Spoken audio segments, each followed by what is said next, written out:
I'll be inviting our moderator for this session, Mansi Sahu, co-founder, urban designer, StudioPOD, over here with us as well. Mansi Sahu has over 12 years plus experience and leads sustainable urbanism practice in the diverse range of projects. She was an integral member of the technical expert team of the United States Trade and Development Authority, USTDA, to support development of 3 smart cities in Andhra Pradesh, Uttar Pradesh, and Rajasthan. She has successfully started the Bridge Initiative, a program that brings crucial planning and urban design ideas to kids at municipal and private schools. Please give a huge round of applause to Mansi Sahu over here, ladies and gentlemen, all of you. Thank you so much. I'll be introducing our speakers in alphabetical order. Today we have with us for this session Parth Mehta, CMD and Chief Mentoring Officer, Paradigm Realty. He has over 16 years of rich real estate background and diverse experience in leading and growing mid-sized firms in Mumbai. He has acquired, completed and launched over 12 residential projects across the city with a total of 2.5 million square feet of construction. Please give a huge round of applause for Mr. Parth Mehta over here. Thank you so much for joining us. We also have Prashant Deshmukh, Principal Architect, Prashant Deshmukh and Associates, Pune, with us over here as well. He started his architectural consulting firm, Prashant Deshmukh and Associates, PDA, in the year 1986 and currently has offices in Mumbai, Pune, Daman, Ahmedabad and Chennai. He has also been involved in national and international projects of repute that include textile, engineering, pharmaceutical, chemical industries and hotels, along with the projects relating to commercial, residential and infrastructure. Please give a huge round of applause for Prashant sir as well, ladies and gentlemen. Thank you so much. We have architect Kunal Kuwadekar, proprietor, Naren Kuwadekar and Associates, who has graduated from AA London and has been conferred the architectural title of Architect, Royal Institute of British Architects.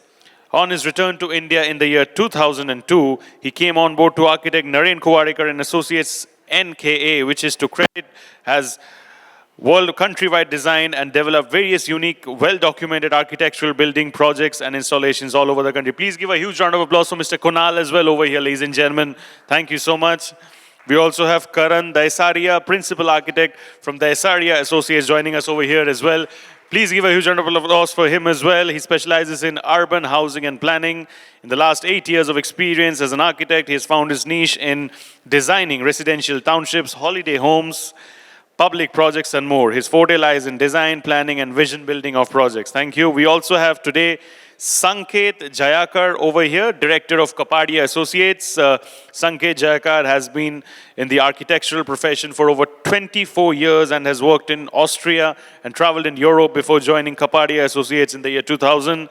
He's worked on a diverse range of projects which include Raj, residential projects, retail projects, IT parks, corporate office buildings and private residences. A big round of applause for Mr. Sanket as well over here as he joins us. Thank you so much, and give a big round of applause for this entire panel over here, ladies and gentlemen. The panel is ready, topic is set, our moderator is also ready. Over to you. Thank you. Hi, hello everyone. My name is Mansi. I think, just putting it out there, I did not wear the right shoes for the stage, but it's Mumbai and it's raining, so please ignore. So I want to make this session a little bit more fun. I don't want it to have, like we had a cup of coffee and chai together just before the session, and all of us agree that we don't want it to be a monologue. So it would be amazing if, please feel free to ask a question at any time. And we'll make sure that, we can, because it's about a conversation, and rather than just having it this way, it would be amazing to also involve all of you who are craving chai and probably dying to get out of here. But if we can, just talk about something that's actually a lot of fun. I'm sure we're all working on the idea of urban renewal in India, pan-India, globally today. In fact, everything is changing, and it's such an interesting topic because no matter what scale you are working on, you are directly or indirectly linked with this topic. So I'm very happy to get that started. I think before we get to each question, I just want to know, and even the audience, I would love for you to answer. I just want to ask each of our panelists, what do you think urban renewal means for you in like maybe 2-3 lines. And then, I would love to get an answer from that side as well. What do you think urban renewal means personally for you? Also, I have just recovering from a cold and cough, so I'm not going to share my mic today. So please share these 3 mics amongst you guys. So anybody, you would want to start? So practical functional spaces, safety and security for all people living there. Absolutely. And more importantly, great community living. Absolutely.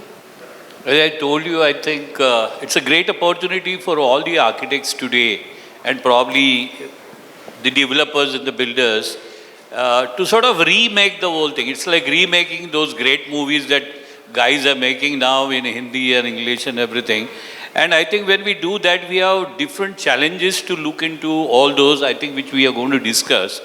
And so this is a kind of once in, I think, all these years that we got an opportunity to relook at our own urban areas and redesign them to suit the current lifestyles or the lifestyles that are going to be there for the next couple of decades or so. I think it's inevitable. It's quite challenging. It could be complex. But it gives you a canvas to work off of, which is already been laid out there. So, in the context of our city, I think I see this is the next step of evolution or rejuvenation on an urban scale. And I think it's very welcoming. Absolutely. Well, I think for me, I'm going to explain, I'm going to probably say this the way my mom would have said it, because urban renewal is not just for people sitting on this panel or here currently in this room. Everything has changed, right? The way we shop, the way we live, the way we buy clothes, the way we roam around in the city, the way we travel, the way we commute, the way we do most of the things that we do on our day-to-day life, in our day-to-day life. So since he mentioned it is inevitable because change is inevitable, and we are living in a very dynamic era where things are developing, technologies are developing. So urban renewal for me or for any layman is just a modernization or a better adaptation for a better lifestyle of tomorrow. Sanket. Absolutely. See, I would think architecture being a very visual and experiential profession, it relates to everybody at all levels. At a city level, it would mean looking at what kind of open spaces that we have, what kind of infrastructure we have. It's very anecdotal and nice to hear stories of young architects and young cricketers lugging their luggage from a very long distance. But why should a Rohit Sharma go from Borivali to Shivaji Park to play? There should be a Shivaji Park in Borivali. That kind of a thing. So it hits us at a city level. At a precinct level, there are a lot of what was just mentioned. We need to repurpose a lot of functions that are probably buildings that have, say, dilapidated. They have outlived their program to a certain extent. There are a lot of examples in the world, and I think we can learn from them. And if there was a wormhole kind of a situation where we don't have to wait to experience everything and then follow what the footsteps, we can actually kind of deep dive into it and actually fast forward into the future. Absolutely. Can we get an answer from the audience? I think, yeah? Urban lifestyle basically has got a lot to do with the slums we have around us. Mm-hmm. And now what's happening is the slums which are horizontal are becoming vertical now. Mm-hmm. That's the SRA buildings. They're nothing better than the slums that we're living in actually. Mm-hmm. It's just that it's notional that we're giving them a structure to live in. But the lifestyle is just the same that they were living in the slums as. That needs to change, because if that doesn't change, your urban lifestyle, urban living is not going to make a difference at all. That's an extremely important part of any city, where you need to rehabilitate the slums in a much better way, in a better fashion than the SRA is doing. All right, great. So I think for me as an urban designer, cities are living beings. They have to go through change. we have to understand that a lot of cities in India are very young, actually, because a lot of the cities that we see globally that we love are actually much older than we think. So the canals of Amsterdam were full of junk and dead bodies 100 years ago, and today everybody talks about the canals of Amsterdam. The Central Park of New York used to be a slum at one point, and they actually removed the whole thing and made it into a park. So there are a lot of histories, and there is always, and we are going through that curve right now as a country, where we are changing and we are developing. So it's a very important time, because it decides 100 years from now what is going to be the community, the lifestyle, the architecture, the public realm, whether we are making vertical slums or whether we're making new lifestyles and new economies within these redevelopment.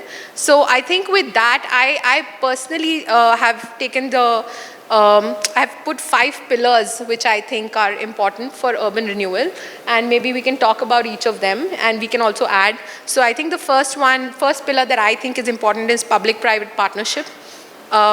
Then balancing growth and sustainability, which is often a question in our cities. Then what are the challenges of urban development, which I would love to touch upon with each of you individually.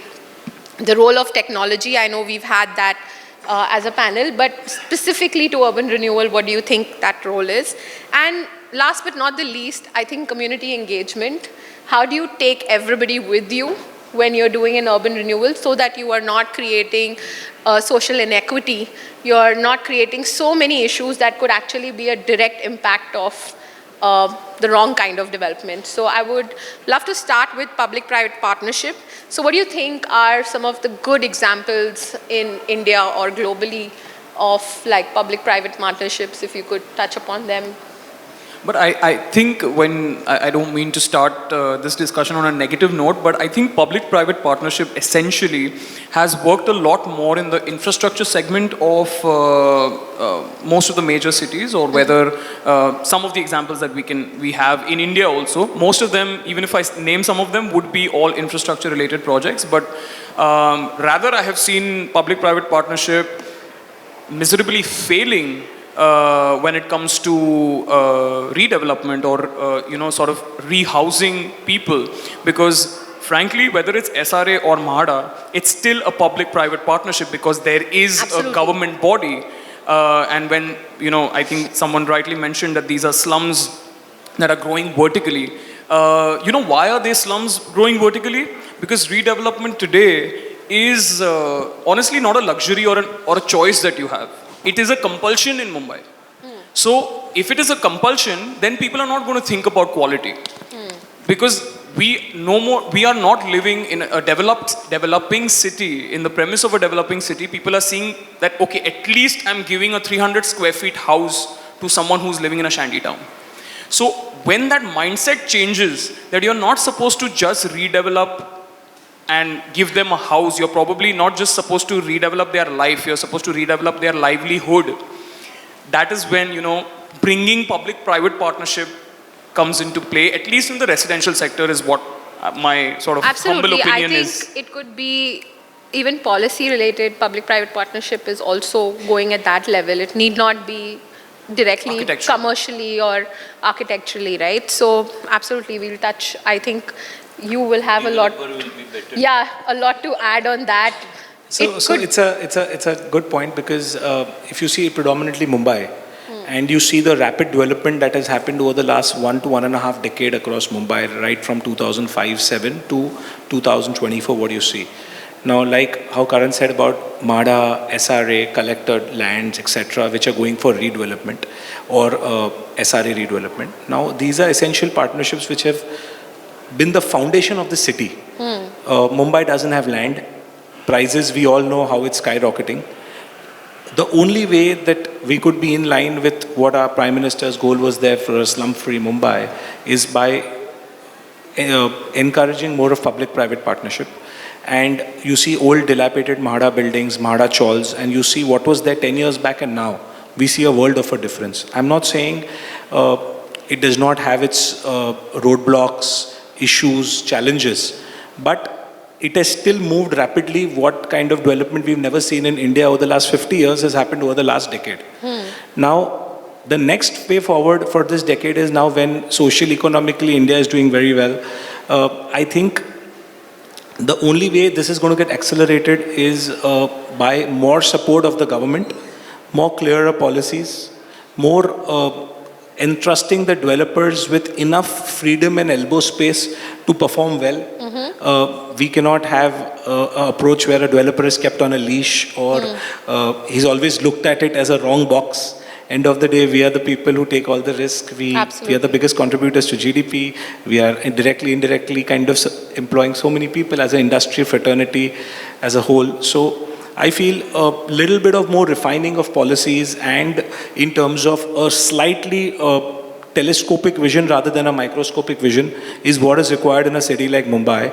And what I see is our government is taking the right steps. So in the next 5 to 7 years, tangibly, I think we're going to make a great headway and seeing Mumbai at least at par with any of the largest developed cities of the world. Also, we're seeing the infra, the way it's supporting this cause. So I think we are on the right track. Nice. So I think that gets me to my second pillar, which is basically how do you balance growth and sustainability? Because I think we are growing. And at the same time, we're talking about so many important things, circular economy, sustainability, how do you make the right kind of construction?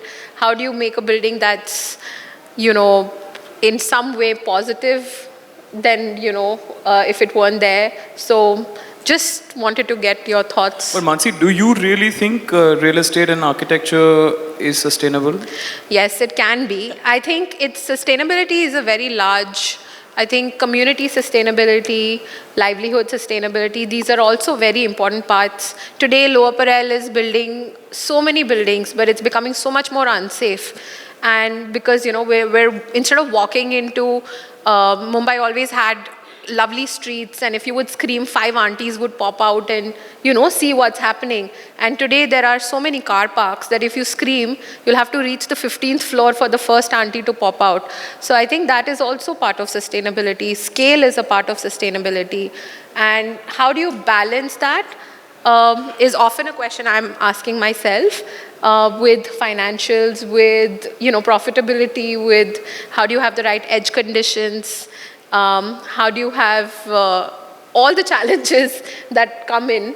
I would love to know anybody has 2 cents on that. You see, most of the projects that have been implemented in the last 20 years are in essence vertical projects. Also, this is an urban space. So all your shared infrastructure, sharing of water, share of electricity, it is a shared space, unlike a rural space where it has to rely on sustainability because you or those few number of people, it is easy to implement. Having said that, you see that the government also has, after a long time, implemented certain factors of sustainability into buildings. You see, earlier there were hints. Now they've become mandatory and now they're exploratory beyond the mandatory. Okay, simple things such as composting, simple things such as rainwater harvesting, entire roof surfaces which plug into the grid by photovoltaics. You also got looking on the coastal sides, they're also looking at now alternate forms of energy. Our biggest asset today is, the creation and the consumption of energy. In metropolitan cities as such, our biggest sustainable, one driving factor towards sustainability is the efficient use of energy. And that is something which is consumed the most in a city as well, as opposed to a rural space. So it is that which has a huge carbon footprint, but how do we make that sustainable on a vertical scale? And that's where designers, architects and technology companies are doing their utmost to plug in. It has been late in the coming, but even the regulatory bodies are now picking up on these points. And I think it's a very interesting space because there's so much to give over here and so much to learn from. I don't know if So I think it's a very difficult question. There is no direct answer to it. But the points of dialogue are these. You mentioned at a policy level. So at a policy level, there needs to be, say, a different policy for a particular area being developed. So there is a one rule fits all kind of a policy that is there, which holds the designers and the developers, and you can't really do much about it, although you understand a lot of things.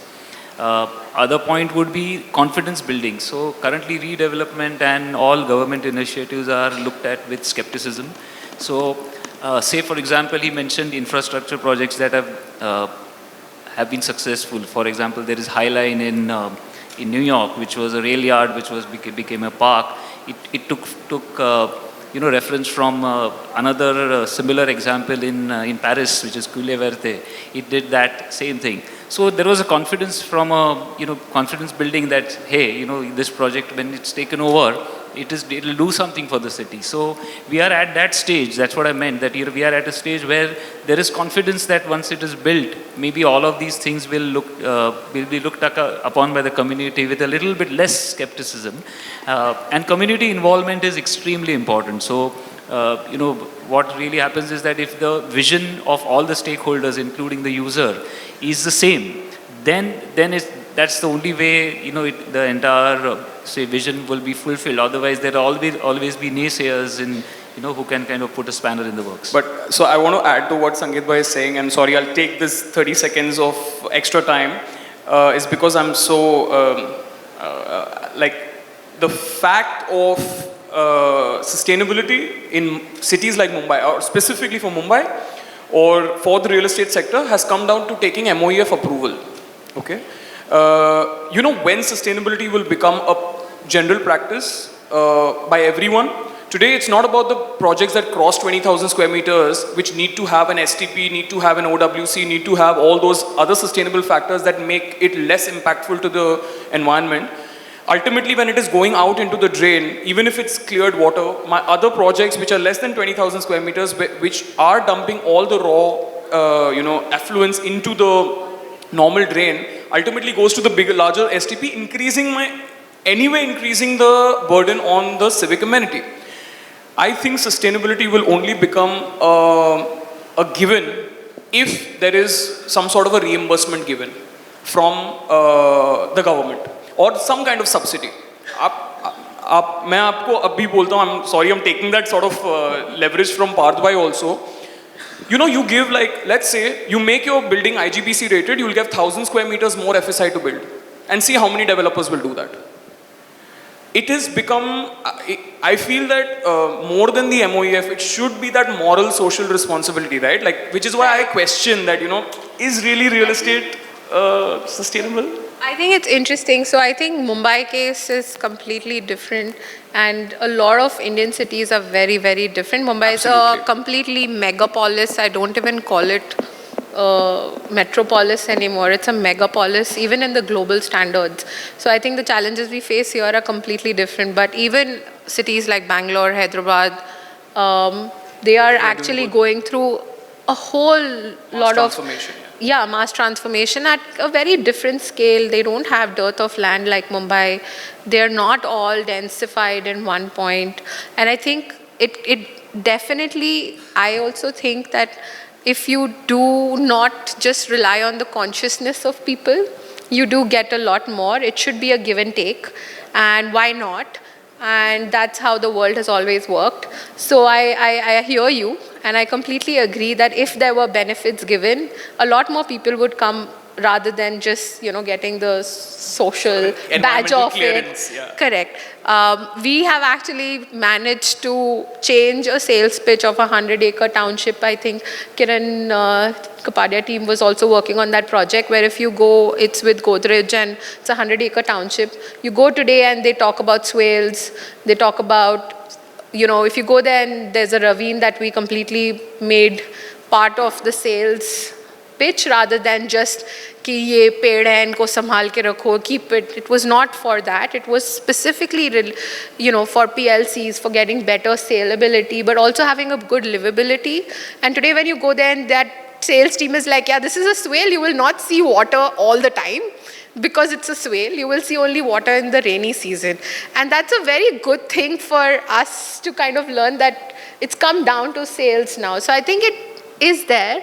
We should be optimistic about it, and it will change, and a lot of give and take will happen. So I'm at least, I think, always very, very optimistic about India. And I was change. also just about to say that, I'm also optimistic. Awareness comes before action. Absolutely. So, on projects, sustainability was looked at as solar panel laga diya, STP bana diya. Correct. Exactly. It's gone Changing. a little. It's changing. It's gone beyond that. There is talk of carbon footprint. There is talk of embodied carbon. There is talk of how, basically talk of energy is coming into the system. And the moment the awareness is there, solutions related to that will happen. So I think I that will just add one point, Yeah. that I think we are all on the same page as far as sustainability part is concerned. I feel that there has to be a proper synergy of all the players in the Yeah. game. So whether it is government, whether it is the same users who are going to be benefited, whether it is the architects or the urban designers, and finally it is the developers. Right. All, if they weave a fabric for a well ideal redevelopment or re-urbanization thing, then I think we'll see the results. So- And for that, nobody, not a single person. It is all these four persons have to put their hands together into it. Right. So I think I think the third question that I had was challenges about urban redevelopment today. I think I'm going to change it. I'm going to ask you, what is the one dream, what is the one thing you wish did not exist in redevelopment, like a challenge that you face, that you wish it wasn't there, and that would make your life so easy for redevelopment? What do you think is one challenge? So right now we are in a state and situation that suppose your car goes at one lane and you go travel in that same lane, after 15 days you will see 4 plots having tin sheets and patras. So the rapid spur of redevelopment is definitely manic as of now. But what at the same token our belief is that it's high time that it's important that people who are choosing a developer, they know what is greed against security, what is giving business versus getting a completed project. These things are very important, just more than those rent corpuses or area that they get, because they are kind of giving their lifetime saving, their entire lives, everything on the belief that they are going to get something that is contractual. Yeah. Now, in this, I believe that with so much of influx of redevelopment, somewhere down the line, it's entered a frenzy mode where everything is again getting into a kind of a bubble situation, which was there in 2008-9, and it's getting a little bit out of hands. So my belief is that whoever are good project management consultants, Kunal runs a very successful firm as well. I think it's very important that people get highly educated before they get into redevelopment. Two, the processes from registrar of societies and courts should be seamless, where a particular member or a minority should not jeopardize the development at large who's getting benefited. And C, I feel that developers themselves needs to introspect before committing to new projects, because we all are facing as professionals, there is a bandwidth crunch, there is a finite amount of liquidity that we all have, and we all live in a hypothesis that everything is going to be as good as what was there last 5 years. So times are not always going to remain the same. So I think everyone should look into, if things change a little bit, 20-25% on the lower side, can I reach the finishing line? Can I deliver what is promised? And can I ensure that my brand name or my reputation is not tarnished? So I think these are the few things which are going to be very, very important as a foundation for taking the urbanization to the next level of redevelopment and modernization. Yeah. Any other wishes out there? there's So a three- more educated buyer in the right kind of education for redevelopment is what you wish for. See, there's 3 letters, F, S, I. And this has been the single most driving factor for any development in the city. Sustainability is a way of life which has to be practiced. It's inevitable, as we said, as is redevelopment, as is the rebirthing of cities. The thing is, how do you manage that? Us as architects can only go so far. What has to happen is there's certain set of developers who have the sensitivity towards sustainability. Not a lot of people understand what sustainability is. It could be just putting in a rainwater harvesting or sticking a photovoltaic panel, but it goes beyond that. In spaces Absolutely. which are rural spaces, employment is sustainability. Employment in the city is sustainability as well to the people who are actually from the lower strata, who are adjacent. But then you have socio-economic challenges to overcome over there. Very broad word, sustainability. Just to add one point, what Kunal mentioned, sustainability also means that today we see vertical high-rises with very poor parking systems. We all are victims as developers. Unwantingly also we have to give parkings which are not very practical in nature because of the way the density of the product is. So I think because of FSI, now it's not going to be just because what your balance sheet is going to show. To make that actually a reality, it's going to be how well you can build the product, how sustainable is your, suppose, open spaces, parking systems, maintenance after handing over, how practical it is for users who are going to be able to, next 25, 30 years, relish everyday functionality. So I think those are the things that are going to be more sustainable than just mere jargons of doing things called sustainable. Yeah. Anyone else? Any wishes out there? My only wish are those two words that Sanket mentioned, which you also mentioned, which is an optimistic mentality. I think people who are getting rehoused or redeveloped also, let's speak about, there are more than 4,500 housing societies that are getting redeveloped in Mumbai. Even if you just talk about those 4,500, that would probably be almost 20,000 homes, okay? I think that mentality, that cohesive hand-holding is required, that mentality that har developer chor nahi hota hai, that mentality that it's ultimately for the larger good for them or for the city also. Let's not talk about the city since they majorly care about themselves. That mentality, that optimistic mentality that, okay, we are not designing, if there are 20 members in a housing society, we are not making 20 bungalows. They're going to be ultimately stacked about each other because of the crunch of space, and of course I don't have the flexibility of increasing the plot. So that thing is that one dream that as an architect at least I would have, that, an optimistic mentality that jo hoga ultimately is going to be for the larger good. I think we talked about it. I guess it's really density, which is FSI. And the other is managing expectations. Expectations of users, expectations of the client and the client's client, and municipal authorities, and all of those basically. So I would put it into these two brackets. One is density and managing expectations. Yeah, I think that word density is a part of my wish list too. I think we really misinterpret density as an urban designer. We usually focus what density means, the kind of dialogues it needs to happen at a precinct level, at a city level, before you even come to the plot level. If those happened, then I think we would be so much more happier. And, we would come up with so many more innovative contextual solutions because, Mumbai is not Shanghai and cannot be. It is Mumbai. Hyderabad is Hyderabad. And, Bangalore is Bangalore. And I wish that we came up with innovative solutions to make Bangalore better Bangalore, Mumbai a better Mumbai, and, Hyderabad a better Hyderabad. So I think that is my wish, that I wish we stop just merely copying and just starting understanding the richness that we are already sitting in. So I think that brings me to the role of technology. What do you think is the role of technology in urban redevelopment projects? I will start on this. Yes. I think the way we were doing these housing or whatever, the development, even infrastructural projects, today there is a total paradigm shift as far as technology is concerned. I don't know how many of them really are aware about the facts that we are trying to promote steel in India now, steel construction in India. And earlier it was like concrete outside, steel inside. Today, the technology is steel outside and the concrete inside. We call it CFTs.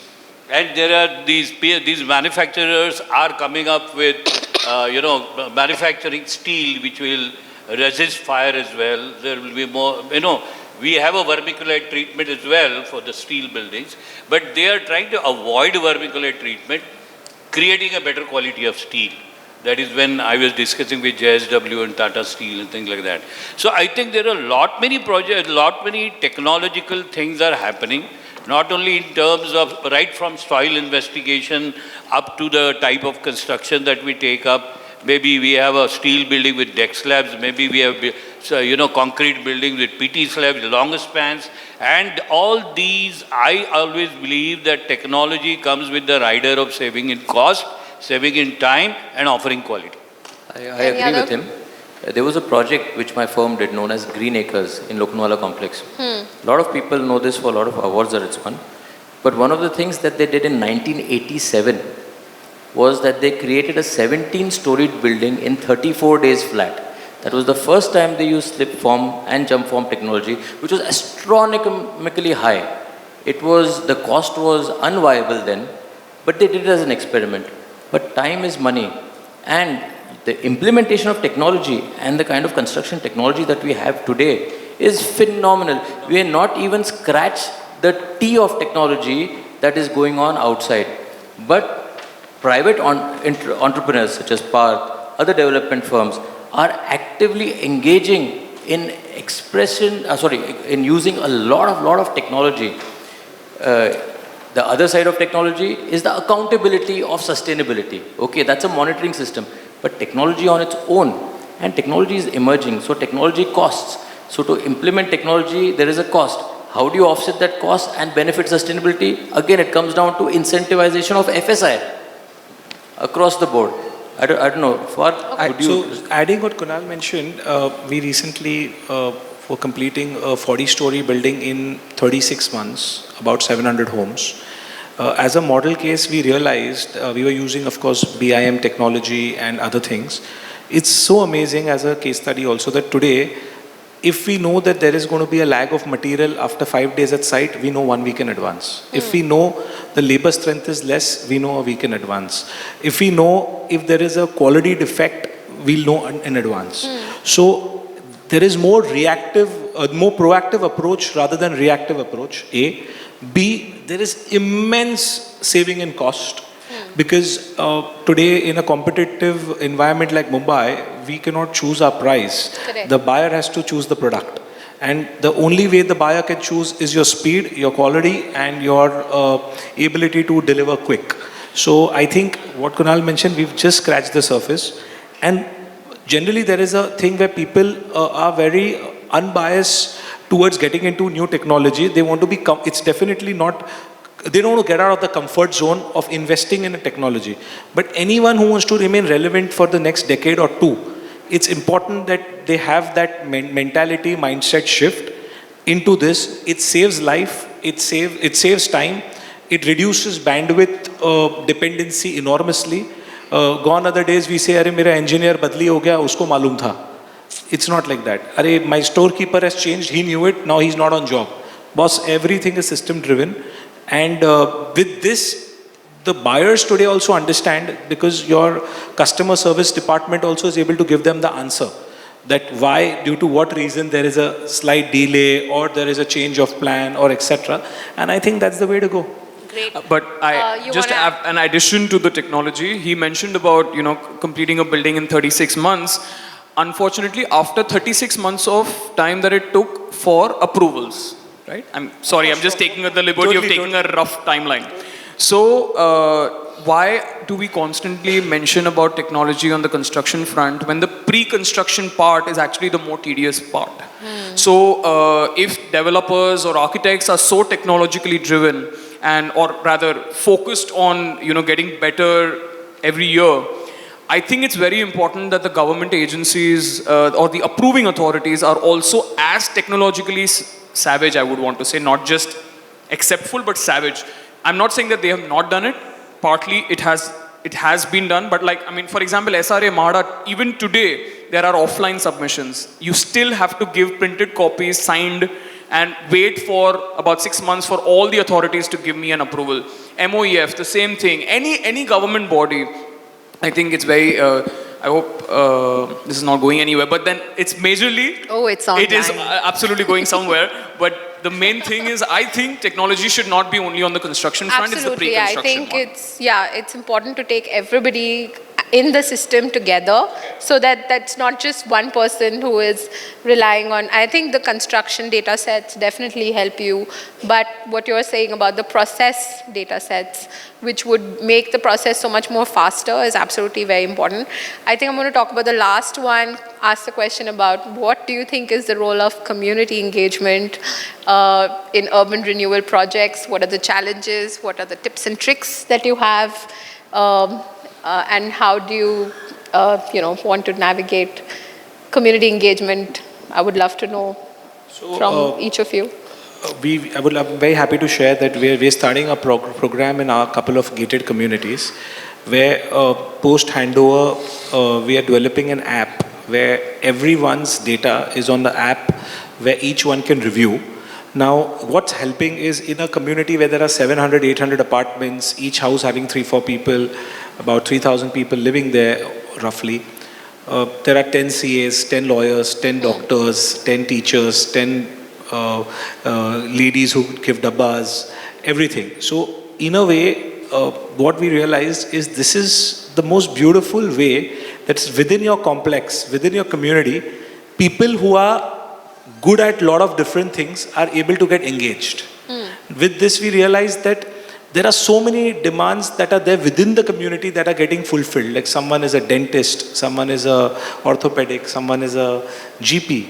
And these are creating such amazing bonds that they itself are becoming a kind of a groups which are as good as your college group or a school group, and people are so comforted.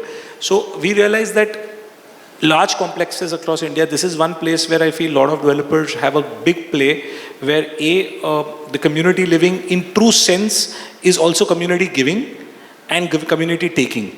So internally there is business also happening, there is relationships also that are prospering. What I realize in community spaces also, as a home user, there are always small things that in our apartments that sometimes don't work. A tap is not working, a flush is not working, a screw is out of the cabinet, or a fan is not working, etc. So we developed an app where generally with our past experiences, we realized the customers were a lot of grievance that for small things they had to call up. And our guy would then send the person and then they would repair it. The whole time lag would be 7 to 10 days.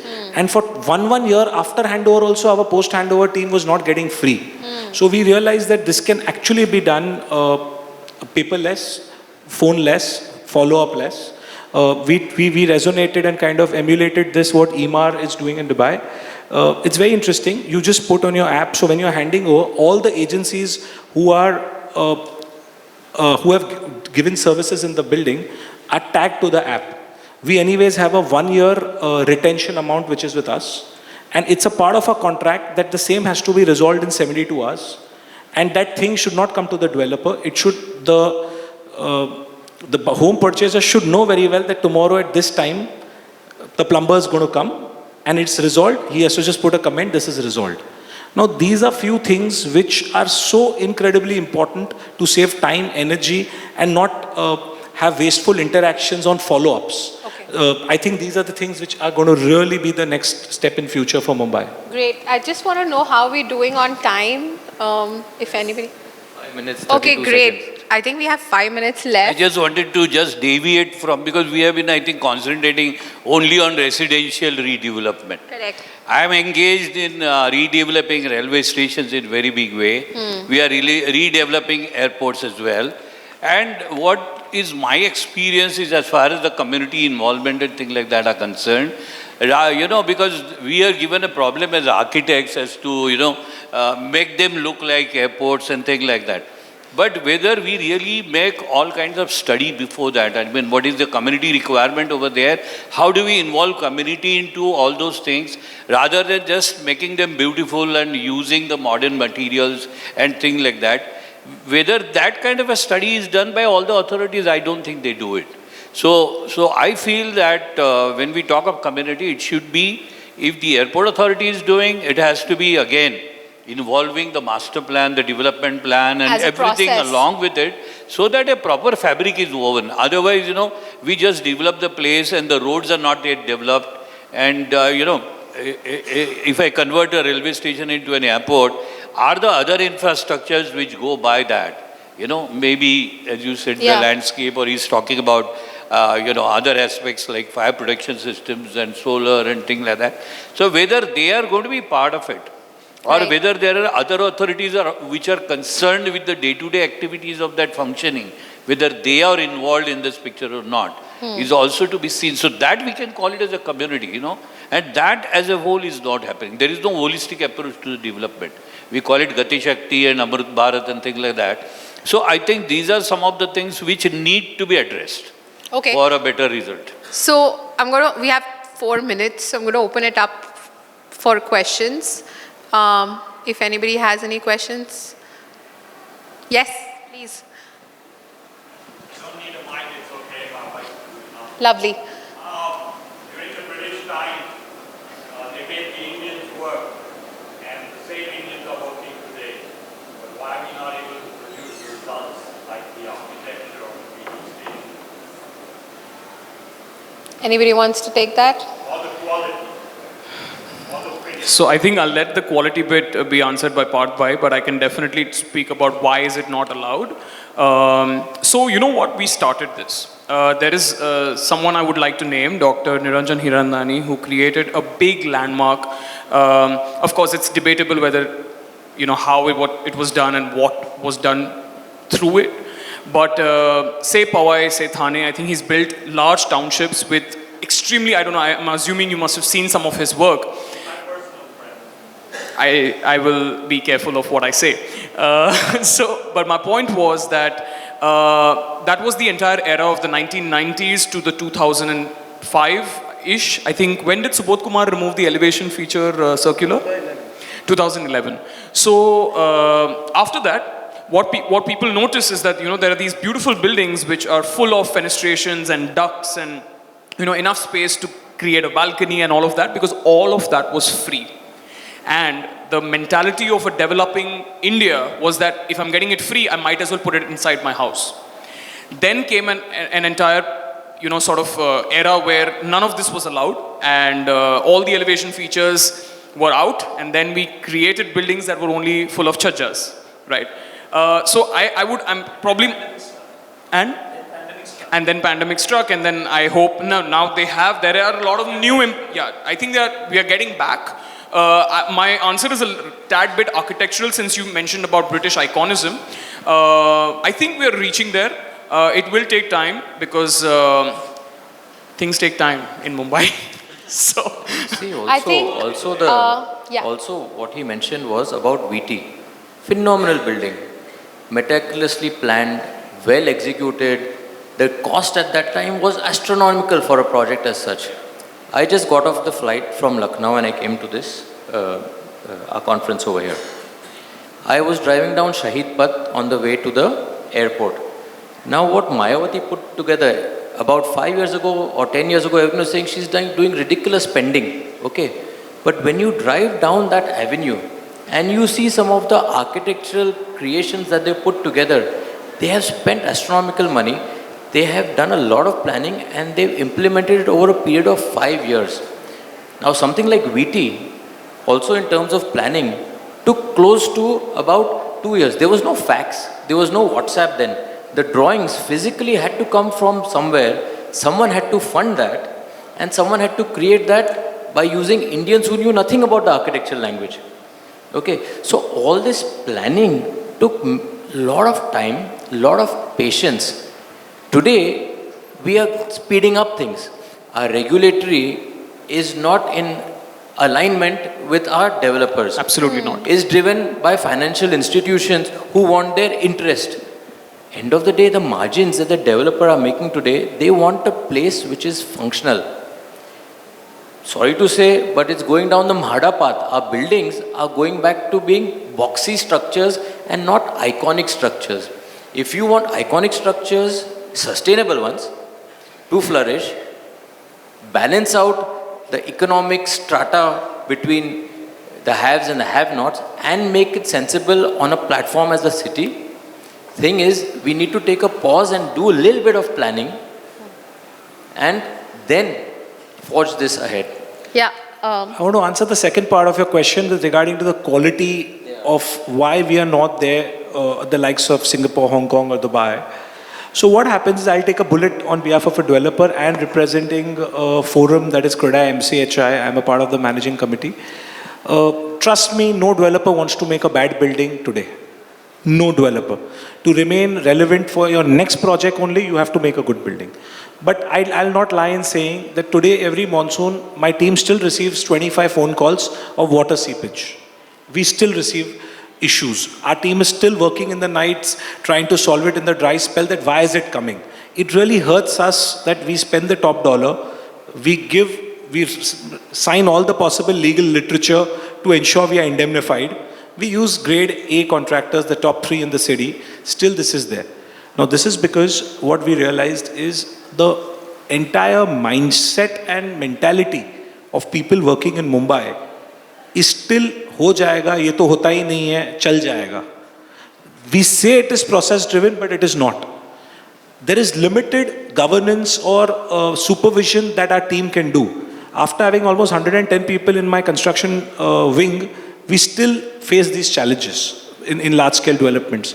So my logic is here that until the ownership has to come from ground up, and they have to wear a badge that we want to make the best quality building. It is not the fault of a developer or an architect or just the contractor. We have, end of the day, 110 agencies working to make a building.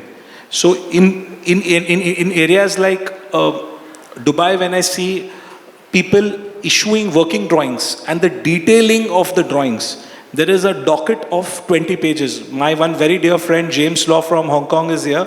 I've worked very closely with him in 2008. When he used to deliver his set of working drawings, it used to be a manual of 500 pages. Now what happens? There are very few contractors, unless the top 2-3, which 90% of the developers can't afford, who are able to follow the instructions, sequencing of activities and the processes to the T. We all are just pushing them, jaldi karo, give 3 slabs a month. I have to complete the building in 24 months. So somewhere I think it is the broader spectrum where all allied agencies have to be on page and set in a manual right, then we will be able to create the quality of products that you've seen across the world. So I think if I may, before... Without compromise, Without quality. I think it says times, it used to say times up in big, but anyways, so I think I'll just end it on, we have 15 minutes more, great. So I'll just, before, if I may, so I think the whole of London was built with India's money, and that is when London was being built. Today is the time when Mumbai is being built. We are, like I said, as cities, we're not running in the same timeline. We're all different ages. They're almost like, we're a teenager right now, but with the pressure of today's chat GPT and everything coming in. So I think we are battling both top down, bottoms Mansi, up. That hit me hard, man. Wow, London was built from India's money. That hit me hard. It is true, because they were building their streets when we were making it for them, and the money was going from India. So I think they're different cities, different ages, and that is what I said. And I think I learned this from a 5-year-old when we were doing a workshop with them, and they said Mumbai needs to be the best version of itself. And I think we're getting there. It is slow, time is happening, and we are struggling with top-down and bottoms up at the same time. But I think these conversations help it going, and I think everybody's trying to put their step forward with whatever muck is there. And I think that's what it's going to take for all of us to jump into the field and keep working. So I think, yes, please, if you have something more to add. First March 2007, I landed in Dubai, and Burj Khalifa was being built. It was on its 31st floor. I left on maybe 29th of April, because my visa said 59 days time. Every day I passed, I saw every 3 days one floor being laid. And this is 2007. That is 17 years ago. One floor every 3 days. That's how the Burj Khalifa. Why we are not able to do? Because India is the richest country in the world. The money, gold in the women's hand of India is the highest, more than any country ever.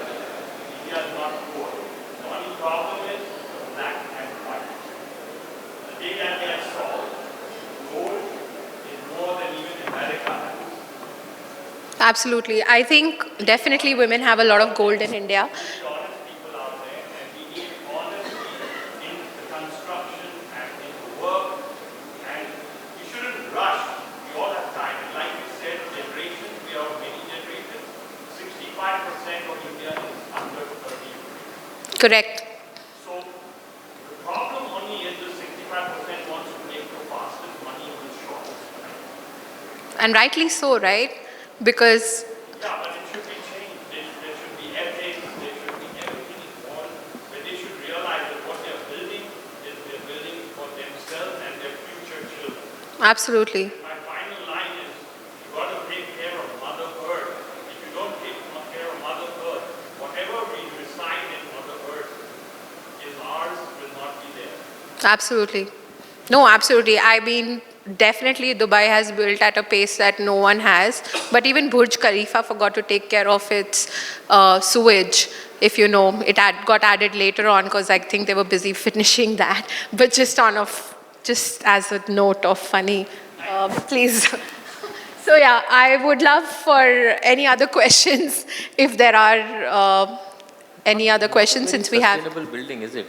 Sticking a 100-story tower in desert, importing everything, putting it over there, which doesn't exist. Let's not go there. Let's stay at urban renewal in Mansi will end India. up talking for 1 hour if you ask her about why is sustainability just pushed on to the developing countries. She'll So- have an hour worth of conversation. No, I'm not getting from there an today. I'm the moderator. So let's ask other questions, guys. Anybody else? Nobody wants to talk to us? Yes? So considering the redevelopment schemes that are going around in public, Right. how long do we position ourselves it is going to take before we reach like a London level architecture or like a sustainable development or like a planned city development? The state of Bombay as it is right now, it is not at all, not very planned. Right. Some parts of it are planned, some parts of it are not planned, some are very sustainable, some are not at all sustainable. Absolutely. Trying to project when we are going to actually reach a position in the terms of architectural development. That's a When tough are one. we going to have that kind of stability? Where do you think we should project ourselves as? I think Anyone that's a who's tough going question. to give an answer to this, I'm going to personally come and talk for an hour because I don't think ever, if there It's is a very tough question. anyone who can give an answer in terms of an objective answer. I Like think 5 years, 10 years, I 20 think years. the short answer for that would be that we are better today than we were yesterday. And if anywhere in the world, Mumbai is the one place where, you know, the attitude of people, everything is something that carries us through rain, storm, every other challenge that hits us. But I think it is in global focus. All the projects are in global focus today. It is not something that you can get away with. And we're all trying. I'll answer in two parts. Your first part is, if you see, unfortunately, Mumbai cityscape is not like a London or a Singapore or Dubai where there is planned communities. Yeah. There's planned housing or clusters. It is still isolation developments happening in every lane. That's one part of it. Second part is, if you still see, if you cross the Worli sea link and you see the Worli skyline, you feel damn proud that, boss, you are a Mumbai car. The kind of skyline that we resonate, every day you look at it, you feel amazing. So what other side that's done good for the city also is it's brought us on the global map. So yes, we will never be in that planned way, so-called looking amazing communities, because it's all redevelopment, mushrooming every day in a different format. Plus there is no common master developer. There is independent thousands of developers who are developing these isolated buildings. So each one works independent only to good to their plot size, not to the overall community. I think, yeah. So, Please. go ahead. No, I think what you said is, see, it is so sporadic, but it has to happen that way because you can't level the city. There is private enterprise that are dealing with pockets. At the end of the day, any redevelopment or rejuvenation is an emotional space. You have to dishouse people who are in their comfort zone, convince them that this is possible and safe, and then tell them, look, you're going to be living with a whole new set of people. Your community is going to expand substantially and you're going to bear a cost to it, but you will be comfortable. That itself is a very discomforting thing for people. Therefore, the convincing that us as architects, project managers, developers that have to do is tremendous, but it is happening at a snail's pace. It may be. It has gained some more pace now of late, but I see that this whole skyline, as Parth mentioned, is completely going to change over the next 25 years. This is the place to be. Sorry, I'll just add to that for you to sort of add further. But I can just say one thing subjectively, that for me or for anyone, development is not about which house you're living in. Development has more to do with the infrastructure and the facilities of a city. So I can at least limit the progress that in terms of, maybe, I think Mansi would agree, the day I can freely travel from Santa Cruz to Dombivli, or from BKC being well connected to Powai, or from this airport to the airport in Kharghar, I would rather say that would be a strong sense of development for a city like Mumbai than to sort of, I mean, of course, we boast about a fantastic skyline, but that is still aesthetical. But functionally, I think the transport system, the network system is very important. I think the livability of it is what we're all aiming for, right? The day we've always felt safe in Mumbai, but the day you can go, I've always traveled in train in Mumbai. Today I don't, because it's become so much more difficult. But for me as an optimist, I can see that there are so many metro lines being made and there are connections being made. If tomorrow like he's saying, the dream is to travel from one point to another, a Mumbaikar would do it. Would not worry about, oh my God, I have a Rolls Royce, I need to take that. A Mumbaikar would be like, I'd take a nice train and go. Yeah. If it's comfortable and if I do not sweat by the end of it, right? So I think that's the aim, that you do need good public infrastructure. You need more amazing infrastructure like CST, which was actually built not for the population then, but the population that today also it is doing well. Churchgate as a station was not built for the population of people who were going from town to Borivali or Bandra then.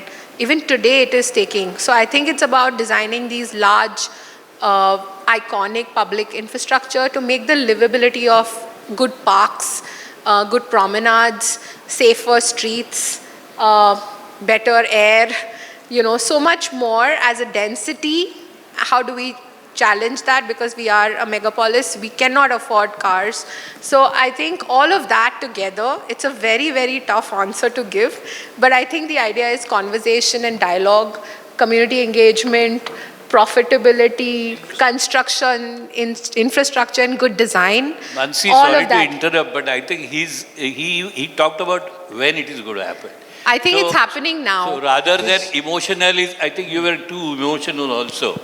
So I believe that let us really sit together. We need to sit together and work. There has to be a direction. Absolutely. As he said, individuals are creating these things. Correct. The monuments in Mumbai or whatever cities we are talking about. How do you create it? Are we really coming together? And I mean, I have noticed today that there are 4 architects and 1 developer, and all are in on the same tune, if I agree so.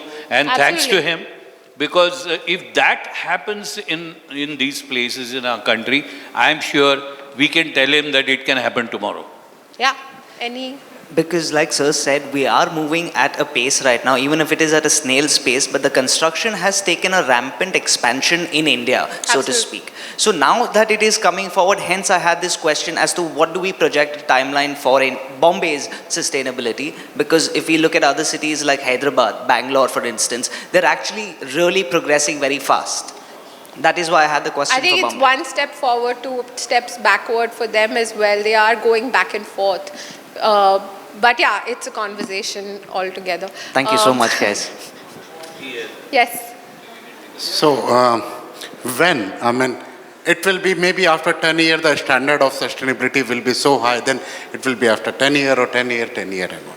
So, as all colleagues mentioned that, yes, we are going on a good pace. I'm not dissatisfied with the pace, and I believe.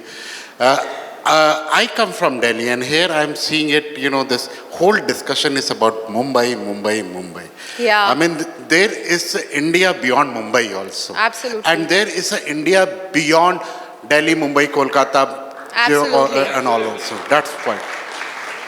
And then there is also India beyond this megapolis, there is something called Tier 2 city. Correct. And we have not taken the potential of Tier 2 city. I believe that Delhi and all, it's going good because of all the NCR cities. As I said that I am from Delhi, and Delhi there is a saying, जिसने जिसने किया है पाप दिल्ली आएगा अपने आप. But I have one problem, and by the way, I'm also an architect. So Okay. I have a problem with, when we always make a comparison of London, Shanghai, Right. New York and all. And I'm very sure that might be any of the who mentioned, they may not have traveled to London also, because they might have seen only the photo of Gherkin Tower and all those things. But there is a darker side of London also. Correct. There are a lot of slum in London. There are a lot of slum in New York also. The LSE, the whole campus of London School of Economics, it was a slum. Absolutely. So I believe that we should not go only on the fancy images कि London में ये है, London में Canary Wharf है, but London में there is a small Dharavi also. That's also there. So we should think about it. But yes, so I think we are going on a satisfactory pace thanks to political interference, and I think now the political interference is more what 20 years before. So when I'm saying interference, I'm saying in a positive way, not in a negative way. Absolutely. I think 10 years ago, I started an urban design and urban planning practice in India. We didn't do any architecture. And I think the most welcoming cities for us were the second tier cities.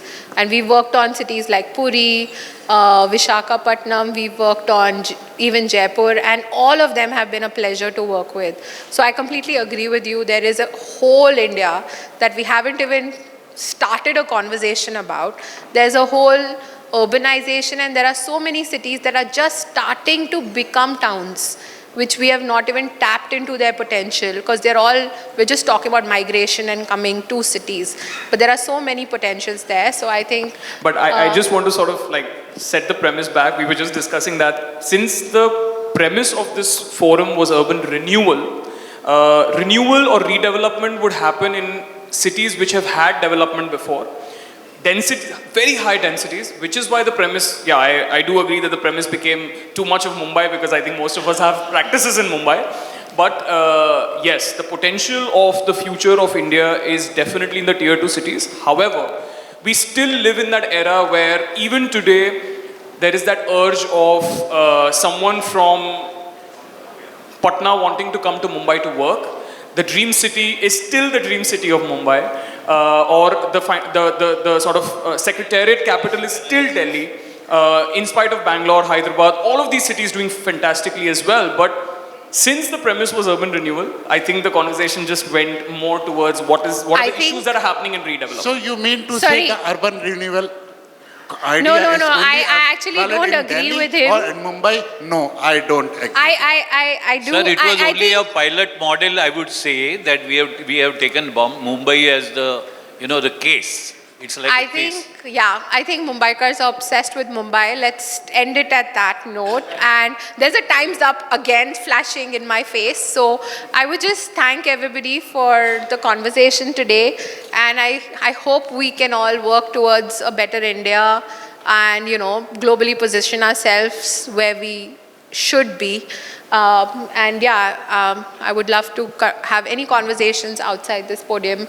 All the panelists are available, so please come find us. Thank you. Thank you, Parth. Ladies and gentlemen, it's a full house over there. Can we please clap a lot louder? Thank you so much.